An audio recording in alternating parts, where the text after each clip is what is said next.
कहाँ बुद्ध प्रभुतुष हमारी,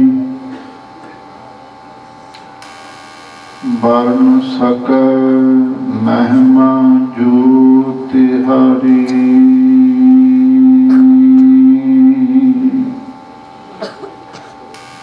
हम ना सकत कर सेवत तुम्हारी,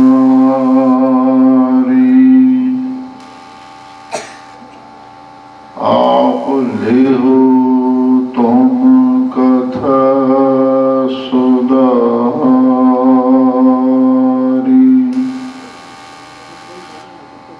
मूक उचरे शास्त्र खट, पैंग किरण चढ़ जाए।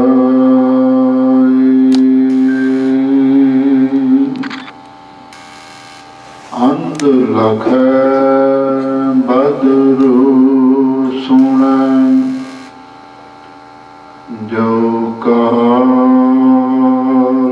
कृपा कराय।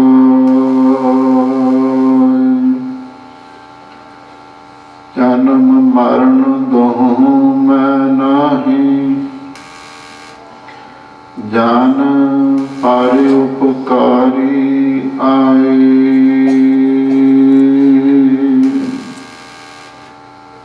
जीव दान दे भगति लायन, हर स्यों लैन मिलाए।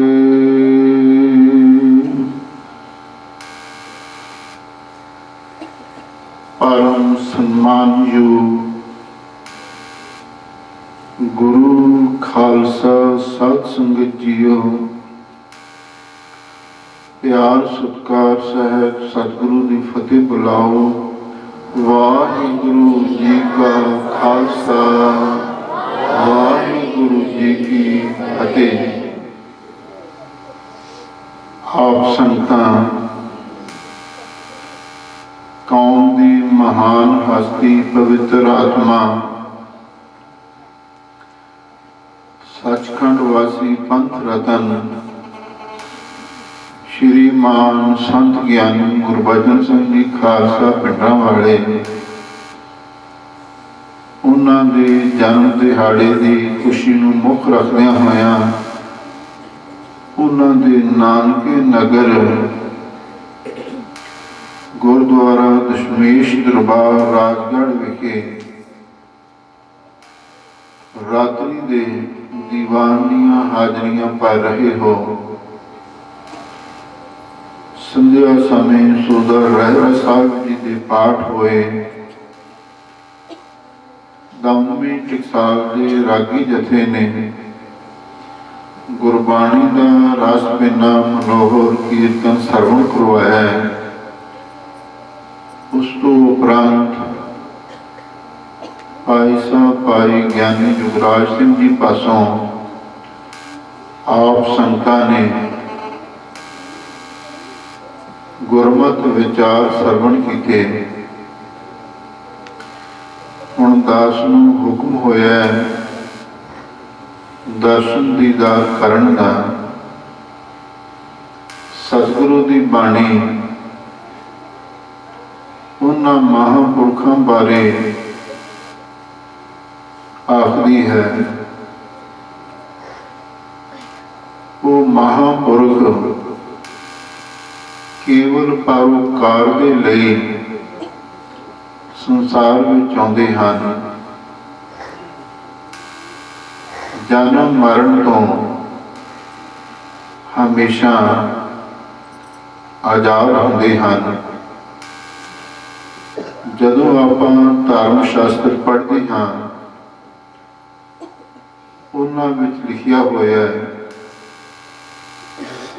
दुनिया विच आउण दे दो कारण हन, करुणा अते कामना। करुणा तो भाव है देना ते कामना तो भाव है लैना, जिसनों आपां पंजाबी दे विच लैन देन दे संबंध करके दुनिया के लोग आउंदे जांदे हन, ये गल आख देने हैं। पर महापुरखों का इन्हां कारणों के नाल कोई संबंध नहीं हुंदा। उन्हां नूं अकाल पुरख वाहिगुरू परमेश्वर खास ड्यूटी ला के भेजदा है। वो केवल परोपकार के लिए आउंदे ने। एक बार महापुरखों ने अपने गड़वई सेवादार सत्कारयोग बाबा ठाकुर सिंह जी के पास भजन किया कि साडे संसार में आउण का कारण कोई भी नहीं सी, केवल साडे मन दे विच एक पुरना सी, संकल्प सी। वो पुरना की सी जिहड़े अर्थ कलगीधर पातशाह ने साबों की तलवंडी तक श्री दमदमा साहिब गुरु कांशी विच पढ़ाए सन। उन्हां अनुभवी अर्थां नूं अगे पढ़ाइए, संगतां नूं सुणाइए। आ एक फुरना साडे मन दे विच उठिया। इसे फुरने नूं मुख रखदिआं होइआं सानूं संसार विच आउणा पिਆ। कई जिहड़े परमार्थवादी लोग हन, उन्होंने ये गल आखी है, जदों कोई भी मनुख भक्ति करके बंदगी करके सेवा स्मरण की काल काल के उस वाहिगुरू परमेश्वर की दरगाह दे विच पहुँच जाता है, उस वक्त अकाल पुरख वाहिगुरू परमेश्वर वालों एक हुक्म हुंदा है, जे तेरे मन दे विच कोई इच्छा है, कोई संकल्प है, कोई फुरना है, वो दस। ते जे नहीं फुरना ते फिर तू सचखंड विच आ सकदा है।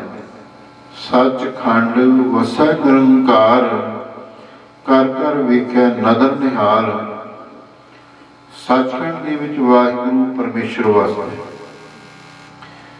जेड़ा महापुरख एक बार सचखंड दे विच चलिया जाता है, वो मुड़ के वापस नहीं आता। हाँ, उस तो पहला सचखंड की ड्यूटी है कर्मखंड। तिथै भगत वसै के लोक करह आनंद सच्चा मन सोए। उतों तक जदों महापुरख चले जाते हैं तो फिर अकाल पुरख वाहिगुरू परमेश्वर उन्होंने कोई खास ड्यूटी ला के या उन्होंने इच्छा पुछ के उन्होंने संसार में भेज देंदा है।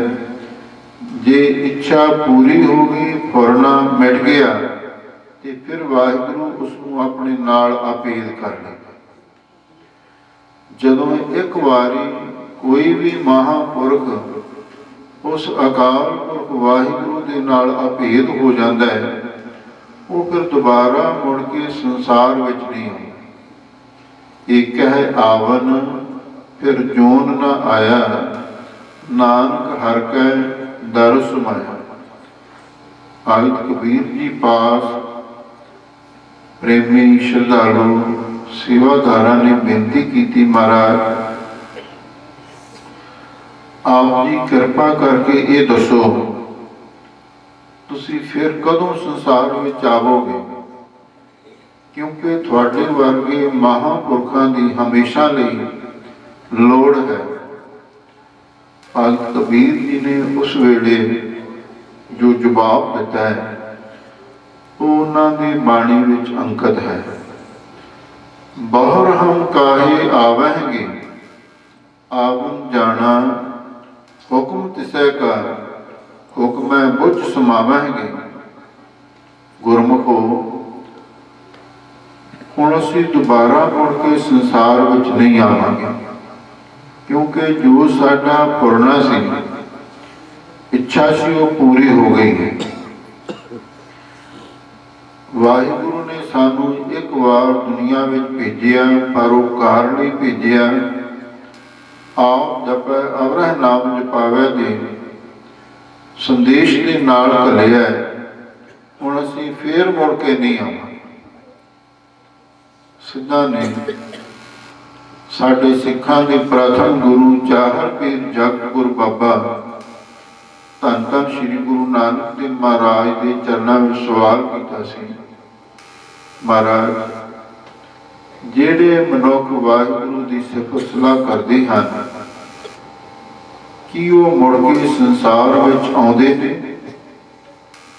तां उस वेले गुरु महाराज ने जवाब दिता। जपजी साहब दे विच ये वचन अंकित ने, सा लाही सा लाहे एती सुरत न पाइया, नदियां अतै वाह पवह समुंद न जानिया है। गरीबनवाज सतगुरु जी कहन लगे, है सिद्ध लोगों, तुसी नदियां ते नालियां नूं कदी गौ दे नाल देखिया? नदियां ते नाले समुंदर वाल चलते हैं। जिन्ना चिर तक वो समुंदर विच रल नहीं जाते, उहदे विच लीन नहीं हो जाते, उन्ना चिर तक उन्हां दी यात्रा निरंतर दिन रात जारी रही। जदों नदियां ते नाले सागर विच रल जाते ने, अवह समुंद ना जानिया है, फिर वो दोबारा मुड़ के वख नहीं जानी जा सकती। जेड़ी नदी सागर विच रल गई मुड़ के वख नहीं हो सकती। हजूर ने बाणी विच प्रमाण दिता है, ज्यों जल मह जल आए खटाना, त्यों ज्योति संग जोत समाना, मिट के गवन पाए विश्राम, नानक प्रभ कै सतगुरु। ऐसे महापुरुषों के बारे ही सतगुरु ने फरमाया, धन जननी जिन जाया, धन पिता प्रधान, सतगुर सेव सुख पाया, विचों हो गया। धन है वो माता आनंद को, धन वो पिता है बाबा रूप सिंह जी, जिन्हां दे कार महापुरुषों ने जन्म लिया। धन धन धन जाने आया, जिस प्रसाद सब जगत रहा। मैं समझदा हाँ महापुरुषों की अंश बंश वो भी धनता योग है। क्यों? जदों आप इतिहास पढ़ते हाँ, महापुरुषों की तवारीख पढ़ते हाँ, पता लगता है जदों कलगीधर पातशाह गरीबनवाज सतगुरु हक हक आदेश गुरु गोबिंद सिंह बादशाह दरवेश गुरु गोबिंद सिंह अखाड़े पिंड की धरती ते गए, उत्थे बाहर उन सरोवर बनिया हुआ। उन्होंने पहला कैंबा वाली ढाब आख्या जाता सी। कैंबा के दरख्त सन, उत्थे गरीबनवाज सतगुरु जी ने चरण पाए। जदों नगर निवासी संगतां नूं पता लग्या, वाहो दाही सतगुरु के दर्शनां लई आउण लगे। उस वेले महापुरुषों के परिवार विचों माता सेवी जी ते बाबा अमरा जी, वो भी उत्थे अखाड़े पिंड विच ही रहिंदे सन। जदों उन्हां दे मन दे विच गुरु के दर्शनां का ख्याल उठिया, माता जी ने सोचिया मैं सतगुरु नूं दुध छकावां। काड़नी विचों दुध लिया, सने मलाई विच मिठा पा के सतगुरु के पास ले आई। हाथ जोड़ के सतगुरु के चरणों में बेनती की, हे गरीबनवाज सतगुरु जी, तुसी ये समुंदर छको। सिंह दुध नूं समुंदर भी आख देते। साहिब सतगुरु सच्चे पातशाह ने माता जी की भावना नूं तक के समुंदर छकिया। जदों हाथ धो के गुरु महाराज सच्चे पातशाह बैठ गए ते प्रसन्न होकर भजन किया, माता जी की इच्छा है? तो उस वेले माता सेवी जी ने बेनती की, महाराज आप कृपा करो, सानू अजिहा बचन दिओ, वरदान दिओ कि साडी कोल विच सिੱਖੀ रवे। तो उस वेले गरीबनवाज सतगुरु जी बड़े प्रसन्न हुए। क्यों? दुनिया के लोगों का सुभाव वखरा है। जो मांग है तो मांग है बिया, जानते कुशल न काहू थी। कोई दुध मंगता है, कोई पुत मंगता है, कोई राज मंगता है, कोई भाग मंगता है, कोई कुछ मंगता है। पर माता सेवी जी ने सिੱਖੀ मंगी। सब तो बड़ी दात है ही सिੱਖੀ की। इतिहास में जिक्र आता है, भले अमरदास गुण तेरे, तेरी उपमा तो ही बणिया। धन धन श्री गुरु अमरदास महाराज जदों अपने जानशी होनहार उत्तराधिकारी सोढ़ी सुल्तान सतगुरु धन धन श्री गुरु रामदास महाराज नूं गुरता गद्दी बख्शिश करन लगे, तां उस वेले गुरु महाराज के वड्डे पुत्र बाबा मोहन जी नाराज हो गए। गुरु महाराज ने उन्होंने आख्या, तुसी जो लेना है ले लो, पर तुसी नाराज ना हो। अगों बाबा मोहन ने अपने मस्ताने के सुभाव अनुसार जवाब दिता। कहन लगा, जो कुछ देना सी तुसी इन्हां नूं दे दिता है, तो हुण साडे मंगण लई रह भी की गया। गुरु महाराज सच्चे पातशाह दूजे पुत्र बाबा मोहरी जी नूं कहन लगे, बाबा मोहरी जी नूं भी तुसी कोई इच्छा ते मंग लवो। वो अगों कहन लगे, महाराज मैनू गुरसिੱਖੀ चाहिए। मोहरी पुत सन्मुख होया, रामदास पैरी पाए जियो। हुण जदों बाबा मोहरी जी ने सिੱਖੀ की दात मंगी, गुरु रामदास महाराज सच्चे पातशाह उठ के खलोए। धन धन श्री गुरु अमरदास महाराज के चरणों में हाथ जोड़ के बेनती करन लगे, हे गरीबनवाज सतगुरु जी, एक सेवक की दास की बेनती भी प्रवान करो। मैं गुरु घर दा सेवादार हाँ, मैनू गुरसिੱਖੀ बख्शिश कर दिओ ते तुहाडे पुत्र लायक नहीं गुरता गद्दी इन्हां नूं दे दिओ। सब तो वड्डे भाग गुर सिखांगे जो गुर चरणी सिख पढ़ते। गुरु रामदास महाराज ने जन नानक तोड़ मंगा तेस गुर सिख की, जो आप जपै अवरह नाम जपावै। ये बचन आके गुरसिखां दी महिमा वडियाई तारीफ की थी। इसलिए हुण माता सेवी जी ने सिੱਖੀ की दात मंगी, महाराज मैनू सिੱਖੀ बख्शो। कन्या वाले पातशाह ने प्रसन्न होकर आख्या, माता जी ਤੁਹਾਡੀ ਕੁਲ ਵਿੱਚ ਸਿੱਖੀ ਵੀ ਰਹੇਗੀ ਤੇ ਤੁਹਾਡੀ ਕੁਲ ਵਿੱਚ ਅਸੀਂ ਇੱਕ ਐਸਾ ਆਪਣਾ ਪਿਆਰਾ ਗੁਰਸਿੱਖ ਮਹਾਂਪੁਰਖ ਭੇਜਾਂਗੇ ਜਿਹੜਾ ਸਿੱਖੀ ਪ੍ਰਚਾਰ ਕਰੇਗਾ, ਜਿਹੜਾ ਕੁਲ ਦਾ ਨਾਮ ਰੋਸ਼ਨ ਕਰੇਗਾ, ਜਿਹੜਾ ਸਾਡੀ ਚਲਾਈ ਦਮਦਮੀ ਟਕਸਾਲ ਦੇ ਅਸੂਲਾਂ ਨੂੰ ਅਪਣਾ ਕੇ ਗੁਰਮਤਿ ਗੁਰਸਿੱਖੀ ਦਾ ਪ੍ਰਚਾਰ ਕਰੇਗਾ। ਸਮਾਂ ਪਾ ਕੇ 1902 ਈਸਵੀ ਨੂੰ ਅਖਾੜੇ ਨਗਰ ਵਿੱਚ ਮਹਾਂਪੁਰਖਾਂ ਨੇ ਜਨਮ ਲਿਆ। ਬੁੱਧਵਾਰ ਦਿਨ ਸੀ,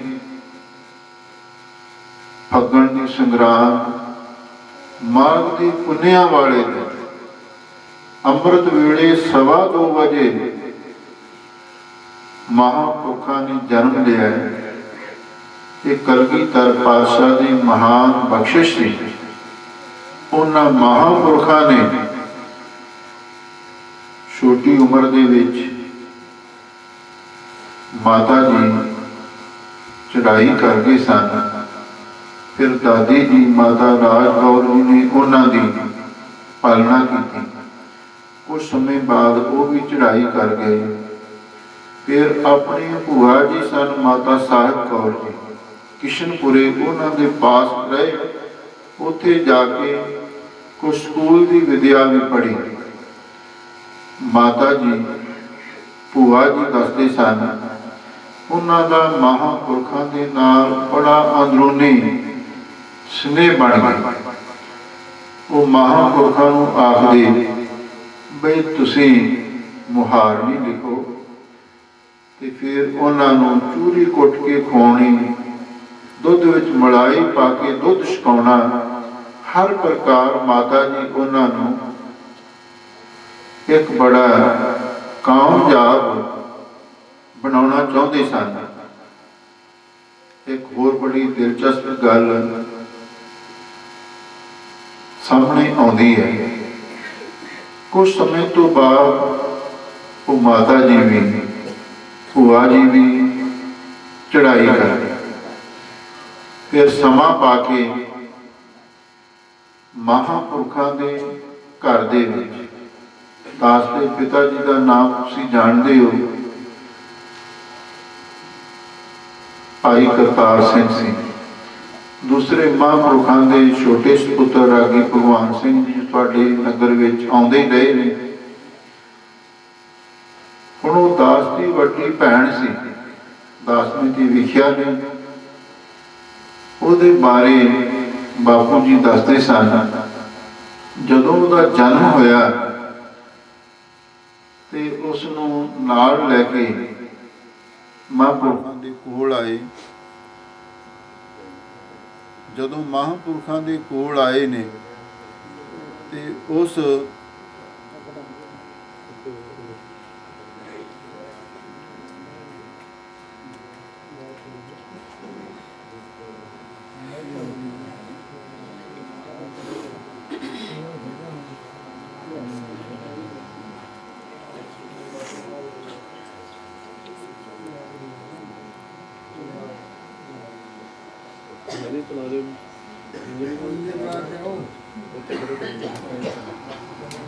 ਵਾਹਿਗੁਰੂ ਵਾਹਿਗੁਰੂ ਵਾਹਿਗੁਰੂ ਵਾਹਿਗੁਰੂ। ਆਪਣੀਆਂ ਮਨ ਬਿਰਤੀਆਂ ਨੂੰ ਫਿਰ ਉੱਥੇ ਜੋੜੋ। ਇੱਕ ਵਾਰ ਪਿਆਰ ਦੇ ਨਾਲ ਆਖੋ, ਸਤਿਨਾਮ ਸ੍ਰੀ ਵਾਹਿਗੁਰੂ ਸਾਹਿਬ ਜੀ। ਹੁਣ ਉਹ ਦਾਸ ਦੀ ਵੱਡੀ ਭੈਣ, ਜਿਸ ਦਾ ਨਾਮ ਬਾਪੂ ਜੀ ਨੇ ਦੱਸਿਆ ਅੰਮ੍ਰਿਤ ਕੌਰ ਸੀ, ਉਹ ਜਦੋਂ 3-4 ਸਾਲ ਦੀ ਹੋਈ ਮਹਾਂਪੁਰਖਾਂ ਦੇ ਪਾਸ ਆਈ। ਆ ਕੇ ਪਰਿਵਾਰ ਨੇ ਕਿਹਾ ਵੀ ਮਹਾਂਪੁਰਖਾਂ ਨੂੰ ਅਤੇ ਬੁਲਾਓ, ਮੱਥਾ ਟੇਕੋ। ਬੱਚੇ ਛੋਟੇ ਹੁੰਦੇ ਨੇ, ਉਹਨਾਂ ਨੂੰ ਤੇ ਪਤਾ ਨਹੀਂ ਹੁੰਦਾ। ਤੇ ਜਦੋਂ ਮਹਾਂਪੁਰਖਾਂ ਦੇ ਕੋਲ ਫਤਿਹ ਬੁਲਾਉਣ ਵਾਸਤੇ ਉਹ ਆਈ ਤੇ ਮਹਾਂਪੁਰਖ ਹੱਸ ਕੇ ਕਹਿਣ ਲੱਗੇ, ਆ ਗਈ ਭੂਆ? ਉਹ ਸਾਰੇ ਹੈਰਾਨ ਹੋ ਗਏ। ਕਹਿੰਦੇ ਇਹ 3-4 ਸਾਲ ਦੀ ਪੋਤਰੀ ਹੈ ਤੇ ਮਹਾਂਪੁਰਖ ਇਸ ਨੂੰ ਭੂਆ ਕਿਉਂ ਕਹਿੰਦੇ ਨੇ? ਫਿਰ ਉਹ ਨਾਲ ਸਿੰਘਾਂ ਨੇ ਪੁੱਛਿਆ, ਮਹਾਰਾਜ ਤੁਸੀਂ ਇਹਨੂੰ, ਇਹ ਤਾਂ ਤੁਹਾਡੀ ਪੋਤਰੀ ਹੈ, ਤੁਸੀਂ ਇਹਨੂੰ ਭੂਆ ਕਿਉਂ ਆਖਿਆ? ਤੇ ਮਹਾਂਪੁਰਖ ਹੱਸ ਕੇ ਕਹਿਣ ਲੱਗੇ, ਅਸੀਂ ਛੋਟੀ ਉਮਰ ਦੇ ਵਿੱਚ ਭੂਆ ਜੀ ਕੋਲ ਰਹੇ ਤੇ ਭੂਆ ਜੀ ਦਾ ਸਾਡੇ ਨਾਲ ਪ੍ਰੇਮ ਹੋ ਗਿਆ ਸੀ। ਉਸੇ ਪ੍ਰੇਮ ਦਾ ਸਦਕਾ ਤੇ ਹੁਣ ਭੂਆ ਨੂੰ ਸਾਡੇ ਘਰ ਪੋਤਰੀ ਬਣ ਕੇ ਜਨਮ ਲੈਣਾ ਪਿਆ। ਫਿਰ ਮਹਾਂਪੁਰਖਾਂ ਨੇ ਇਹ ਵੀ ਕਹਿਤਾ, ਇਹਨੇ ਬਹੁਤਾ ਚਿਰ ਨਹੀਂ ਰਹਿਣਾ। ਇਹਦੇ ਮਨ ਦੀ ਇੱਛਾ ਸੀ ਫਿਰ ਥੋੜੇ ਚਿਰ ਬਾਅਦ ਤੇ ਸਾਡੇ ਜਨਮ ਤੋਂ ਪਹਿਲਾਂ ਹੀ ਉਹ ਫਿਰ ਚੜਾਈ ਕਰ। ਕਹਿਣ ਤੋਂ ਭਾਵ ਉਹਨਾਂ ਮਹਾਂਪੁਰਖਾਂ ਦੇ ਉੱਤੇ ਇੰਨੀ ਕਲਗੀਧਰ ਪਾਤਸ਼ਾਹ ਦੀ ਮਿਹਰ ਸੀ, ਜਦੋਂ ਵੀ ਕੋਈ ਸੱਜਣ, ਕੋਈ ਸਿੰਘ ਉਹਨਾਂ ਦੇ ਸਾਹਮਣੇ ਆ ਜਾਂਦਾ ਉਹਦੇ ਪਿਛਲੇ ਜਨਮ ਦੇ ਬਾਰੇ ਵੀ ਉਸੇ ਵੇਲੇ ਦੱਸ ਦਿੰਦੇ ਸਨ। ਇਹ ਬਹੁਤ ਵੱਡੀ ਗੱਲ ਹੈ, ਬੜੀ ਵੱਡੀ ਬਖਸ਼ਿਸ਼ ਵਾਲੀ ਗੱਲ ਹੈ। ਹੁਣ ਭਾਈ ਅਮੋਲਕ ਸਿੰਘ ਜੀ ਰਾਗੀ ਭਗਵਾਨ ਸਿੰਘ ਚਾਚਾ ਜੀ ਦੇ ਪੁੱਤਰ ਸਨ। ਜਦੋਂ ਉਹਨਾਂ ਦਾ ਜਨਮ ਹੋਇਆ ਤੇ ਉਹਨਾਂ ਨੂੰ ਮਹਾਂਪੁਰਖਾਂ ਕੋਲ ਲੈ ਕੇ ਆਏ ਤੇ ਮਹਾਂਪੁਰਖ ਹੱਸ ਕੇ ਕਹਿਣ ਲੱਗੇ, ਇਹ ਸੰਤ ਅਰਜਨ ਸਿੰਘ ਰੁੜੀਆਂ ਵਾਲਾ ਆ ਗਿਆ। ਦੇਵ ਦ੍ਰਿਸ਼ਟੀ ਇੰਨੀ ਉਹਨਾਂ ਦੀ ਖੁੱਲੀ ਹੋਈ ਸੀ। ਤੇ ਫਿਰ ਜਿਹੜੇ ਸਿੰਘ ਸੀ ਪੁਰਾਣੇ, ਉਹ ਪਚੰਗੀ ਭਾਈ ਅਮੋਲ ਸਿੰਘ ਦਾਸ ਤੋਂ ਤਾਂ 2 ਸਾਲ ਵੱਡੇ ਹੈ ਤੇ ਸਾਰੇ ਉਹਨੂੰ ਸੰਤ ਅਰਜਨ ਸਿੰਘ ਹੀ ਕਹਿਣ ਲੱਗ ਪਏ। ਇੱਕ ਹੋਰ ਬੜੀ ਦਿਲਚਸਪ ਗੱਲ ਇਹਦੇ ਨਾਲ ਹੀ ਮਿਲਦੀ ਜੁਲਦੀ ਹੈ। ਕੁਝ ਸਮੇਂ ਤੋਂ ਬਾਅਦ ਅਸੀਂ ਛੋਟੇ ਭਰਾ ਭਾਈ ਗਿਆਨੀ ਤਰਲੋਚਨ ਸਿੰਘ, ਭਾਈ ਮਹਿਤਾਬ ਸਿੰਘ ਦਾਸ ਤੇ ਭਾਈ ਅਮੋਲਕ ਸਿੰਘ, ਅਸੀਂ ਜਥੇ ਵਿੱਚ ਆ ਗਏ। ਪੜ੍ਹਾਈ ਸ਼ੁਰੂ ਹੋ ਗਈ। ਕੁਦਰਤੀ ਰੋਡੇ ਪਿੰਡ ਪ੍ਰੋਗਰਾਮ ਬਣਿਆ। ਰੋਡੇ ਪਿੰਡ ਸੰਤ ਬਾਬਾ ਜਰਨੈਲ ਸਿੰਘ ਜੀ ਦਾ ਵੀ ਆਪਣਾ ਨਗਰ ਹੈ ਤੇ ਮਹਾਂਪੁਰਖ ਹਰ ਸਾਲ ਉੱਥੇ ਜਾਇਆ ਕਰਦੇ ਸਨ। ਤੇ ਅਸੀਂ ਉੱਥੇ ਜਦੋਂ ਗਏ ਤੇ ਅਮੋਲਕ ਸਿੰਘ ਹੁਣ ਉਹ ਭੁਜੰਗੀ ਹੈ, ਅਸੀਂ ਛੋਟੇ ਛੋਟੇ ਵਿਦਿਆਰਥੀ ਪੜ੍ਹਦੇ ਸੀ। ਅਸੀਂ ਉਹਨੂੰ ਹੱਸਣ ਲੱਗ ਪਏ ਵੀ ਤੇਰਾ ਗੁਰਦੁਆਰਾ ਵੇਖ ਕੇ ਆਉਣਾ, ਕਿਉਂਕਿ ਮਹਾਂਪੁਰਖਾਂ ਨੇ ਕਿਹਾ ਸੀ ਰੋਡੀਆਂ ਵਾਲਾ ਸੰਤ ਅਰਜਨ ਸਿੰਘ ਆ ਗਏ। ਦੁਪਹਿਰ ਦੇ ਸਮੇਂ ਸਿੰਘ ਲੰਗਰ ਪਾਣੀ ਛਕ ਕੇ ਆਰਾਮ ਕਰਨ ਲੱਗ ਪਏ ਤੇ ਅਸੀਂ ਭੁਜੰਗੀ ਉਹ ਗੁਰਦੁਆਰਾ ਬਾਹਰ ਥੋੜਾ ਪਿੰਡੋਂ ਦੂਰ ਸੀ, ਖੇਤਾਂ ਵਿੱਚ ਬਾਗੇ ਪੁਰਾਣੀ ਵਾਲੀ ਸੜਕ ਤੇ ਉੱਥੇ ਚਲੇ ਗਏ। ਤੇ ਜਦੋਂ ਉੱਥੇ ਗਏ, ਉੱਥੇ ਇੱਕ ਬਜ਼ੁਰਗ ਜਿਹੜਾ ਸੰਤ ਬਾਬਾ ਅਰਜਨ ਸਿੰਘ ਜੀ ਦਾ ਕੋਈ ਮਿੱਤਰ ਸੀ, ਸਮਕਾਲੀ ਸੀ, ਉਹ ਉੱਥੇ ਸੇਵਾ ਕਰ ਰਿਹਾ ਸੀ। ਜਦੋਂ ਅਸੀਂ ਭੁਜੰਗੀ ਉੱਥੇ ਗਏ, ਗੁਰਦੁਆਰਾ ਸਜਾ ਕੇ ਮੱਥਾ ਟੇਕਿਆ, ਉਹ ਬਜ਼ੁਰਗ ਬਾਬਾ ਕਹਿਣ ਲੱਗਾ ਵੀ ਤੁਸੀਂ ਕੌਣ ਹੋ? ਤੇ ਅਸੀਂ ਉਹਨੂੰ ਦੱਸਿਆ ਬਈ ਅਸੀਂ ਮਹਾਂਪੁਰਖਾਂ ਦੇ ਜਥੇ ਵਿੱਚ ਵਿਦਿਆਰਥੀ ਹਾਂ, ਅਸੀਂ ਇੱਥੇ ਦਰਸ਼ਨ ਕਰਨ ਵਾਸਤੇ ਆਏ ਹਾਂ। ਉਹਨੂੰ ਵੀ ਕਿਸੇ ਨੇ ਦੱਸਿਆ ਹੋਇਆ ਸੀ। ਉਹ ਕਹਿੰਦਾ ਮੈਂ ਸੁਣਿਆ ਵੀ ਮਹਾਂਪੁਰਖਾਂ ਨੇ ਆਖਿਆ ਬਈ ਸੰਤ ਅਰਜਨ ਸਿੰਘ ਨੇ ਸਾਡੇ ਘਰੇ ਜਨਮ ਲਿਆ, ਉਹ ਭੁਜੰਗੀ ਕਿਹੜਾ ਹੈ? ਹੁਣ ਗੱਲ ਭਾਵਨਾ ਦੀ ਹੈ, ਬਚਨ ਮਹਾਂਪੁਰਖਾਂ ਦੇ ਸਨ। ਤੇ ਉਹ ਮੋਲਕ ਸਿੰਘ ਸਾਡੇ ਨਾਲ ਹੀ ਸੀ ਤੇ ਅਸੀਂ ਆਖਿਆ ਵੀ ਉਹ ਨਾਲ ਹੀ ਆ ਸਾਡੇ ਕੋਲੇ ਹੈ। ਉਹਨੇ ਉਸੇ ਵੇਲੇ ਬਜ਼ੁਰਗ ਬਾਬੇ ਨੇ ਅੰਦਰੋਂ ਜਾ ਕੇ ਚਾਦਰ ਕੱਢ ਕੇ ਲਿਆਂਦੀ, ਮੰਜੇ ਤੇ ਵਿਛਾਈ ਤੇ ਉਹਦੀ ਭਾਵਨਾ ਸੰਤ ਅਰਜਨ ਸਿੰਘ ਵਾਲੀ ਜਾਗ ਪਈ। ਤੇ ਉਹ ਕਹਿੰਦਾ ਵੀ ਇਸ ਭੁਜੰਗੀ ਨੂੰ ਇਹਦੇ ਹੁਣ ਮੈਂ ਮੰਜੇ ਤੇ ਬਿਠਾਉਣਾ। ਆਪ ਉਹ ਥੱਲੇ ਬੈਠਾ ਤੇ ਉਹ ਮੋਲਕ ਸਿੰਘ ਕਹਿੰਦਾ ਮੈਂ ਬਹਿਣਾ ਨਹੀਂ। ਭੁਜੰਗੀ ਸੀ, ਉਹਨੂੰ ਤਾਂ ਪਤਾ ਨਹੀਂ ਸੀ ਕਿਸੇ ਗੱਲ ਦਾ। ਤੇ ਅਸੀਂ ਆਖਿਆ ਵੀ ਹੁਣ ਤੈਨੂੰ ਇਹਦੀ ਚਾਦਰ ਵਿਛਾਈ ਹੈ, ਬਾਬੇ ਨੇ ਤੈਨੂੰ ਬਹਿਣਾ ਪੈਣਾ। ਕਹਿੰਦਾ ਨਹੀਂ ਮੈਂ ਨਹੀਂ ਬਹਿਣਾ। ਚਲੋ ਫਿਰ ਉਹ ਕਹਿੰਦਾ ਤੁਸੀਂ ਨਾਲ ਬੈਠੋ, ਕੋਈ ਨਾਲ ਇੱਕ ਅੱਧਾ ਬੈਠ ਗਿਆ। ਚਲੋ ਫਿਰ ਉਹ ਵੀ ਬੈਠ ਗਏ। ਫਿਰ ਉਹ ਬਜ਼ੁਰਗ ਬਾਬਾ ਅੰਦਰੋਂ ਦਸਤਾਰ ਕੱਢ ਕੇ ਲਿਆਏ ਤੇ ਲਿਆ ਕੇ ਦਸਤਾਰ ਭੇਟ ਕੀਤੀ ਤੇ ਨਾਲ ਹੀ ਕਹਿੰਦਾ महाराज ਹੁਣ मैं बिरध हो गया, मेरी निगाह भी घट गई है, ਹੁਣ मैं सेवा नहीं करता, आपका गुरुद्वारा आप ही संभाल लो। ਹੁਣ 7-8 साल का भुजंगी मोलक सिंह दास का भरा वो कहे नहीं, असी आख्या ਹੁਣ ਅਸੀਂ ਤੈਨੂੰ ਨਾਲ नहीं लैके जाना, ਤੈਨੂੰ इत्थों का महंत बनाता, ਹੁਣ तू इत्थे रहना। तो मोलक सिंह छुट छुट के भजे, कहता मैं नहीं रहना, मैं नहीं रहना जो बच्चे करते हैं। कहण तो भाव ये उन्हां महापुरखों के उत्ते इन्नी किरपा सी, जदों भी कोई सामने आउंदा सी उस वेले वो वचन दस दिंदे सी। दास का छोटा भरा कुलवंत सिंह जिन्होंने रब जी कहते हैं, बहुते तो जानते हैं जिहड़े मिलते जुलते हैं। जदों उहदा जन्म होया ते महापुर कहण लगे ये बाबा मेहर सिंह दे घरों माई सी चतर कौर, हुण ये आ गई। तो सारे हैरान। ते उस तो बाद गल की जिहड़ा सामने आ गया सुते सिद्धी मूहों बचन कर देंदे सन, ते वो बचन अटल सी। सारे सिंह भी उस ते यकीन करते भी हाँ जो महापुरखों ने बचन आख दिता वो सच है। फिर उन्होंने महापुरखों ते इन्नी वड्डी बख्शिश सी।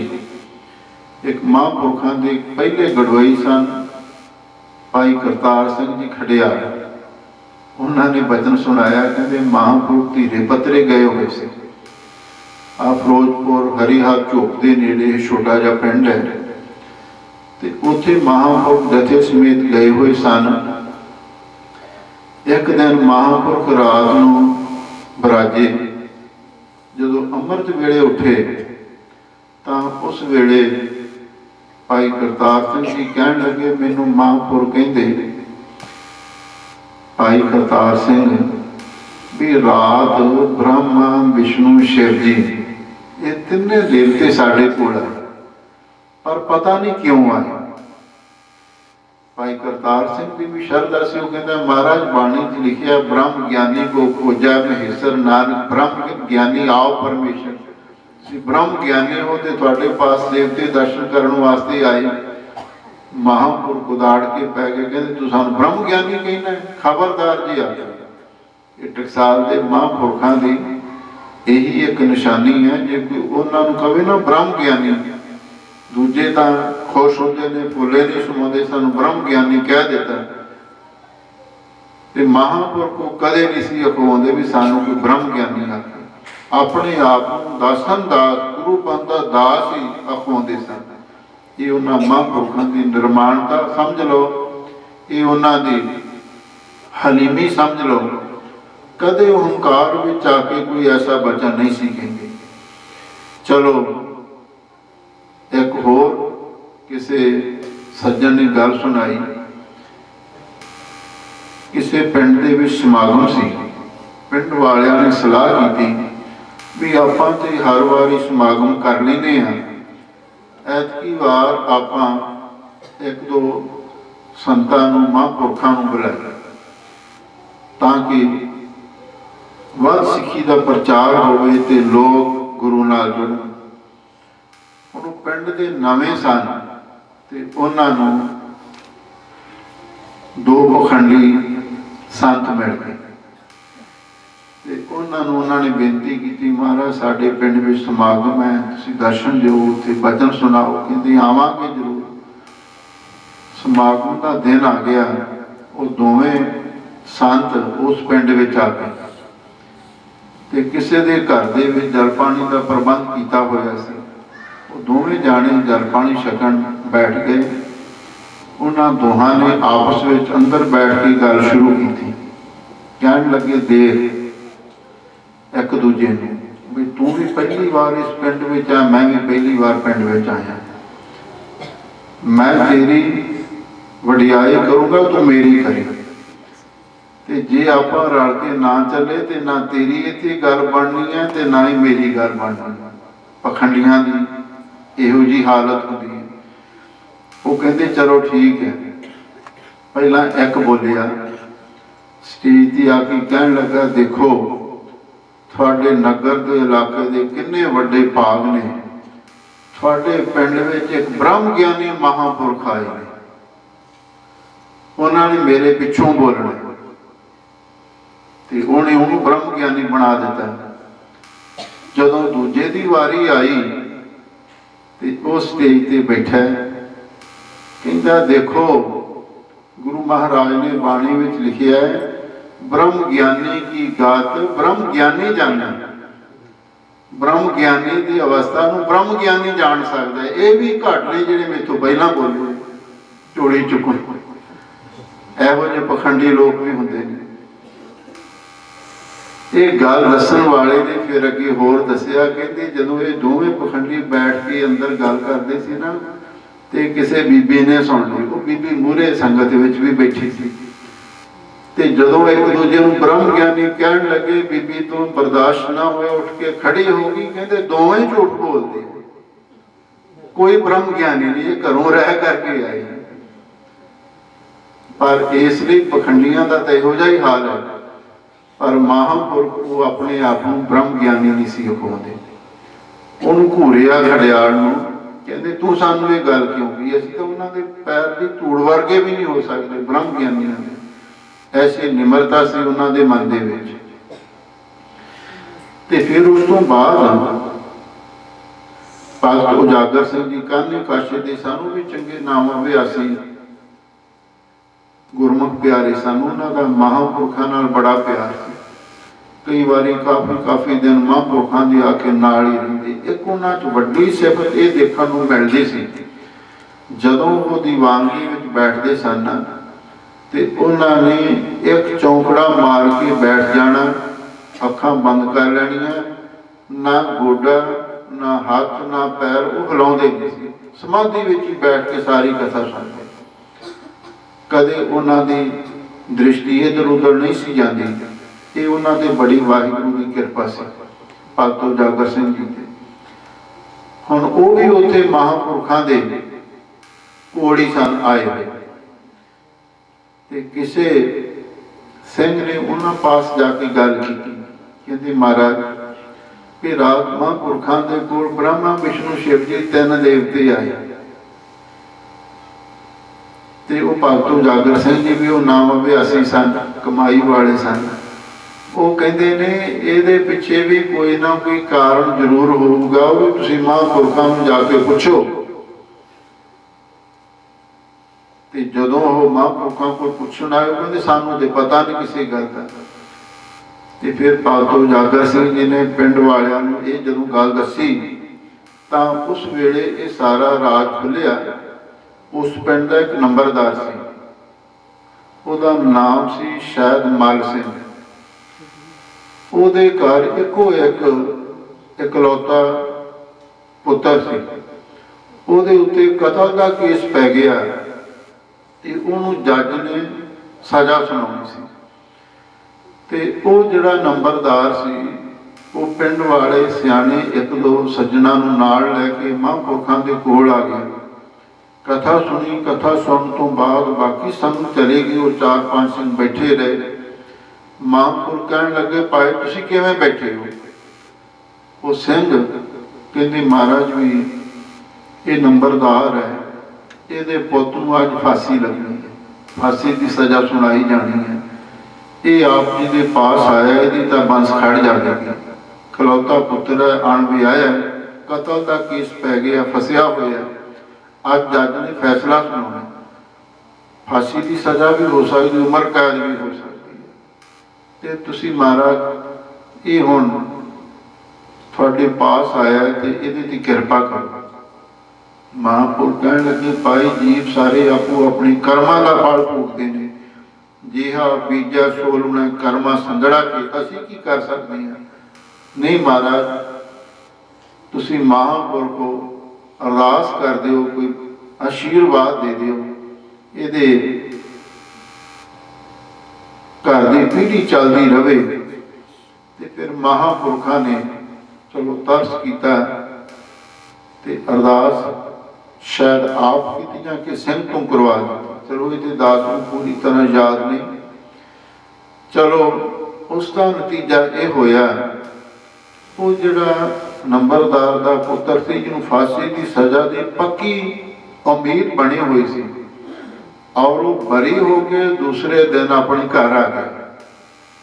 जदों घर आया तो हुण सारे परिवार में खुशी होनी सी, सारे पिंड में इस गल की चर्चा हो गई बई देख लो भी महापुरखा ने किड्डी वड्डी किरपा की, मौत के मूँह दे विचों नंबरदार के पुत नूं कढ के ले आंदा।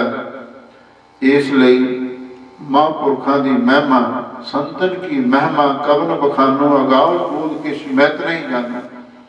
महापुरखों की महिमा अपरपार है। वो परमेश्वर के इन्ने नेड़े सन कि जो वो अरदास बेनती कर देंगे, जो सुभावक वचन भी कह देंगे, नानक दास मुक्ते जो बोला इहाँ उहाँ सच होवे, वो इत्थे भी ते दरगाह दे विच भी वचन पूरा हो जाता कि परमेश्वर के प्यारियां की सांझी इन्नी गूढ़ी है। जो परमेश्वर के प्यारे कह दें वो वाहिगुरू कदी मोड़दा नहीं।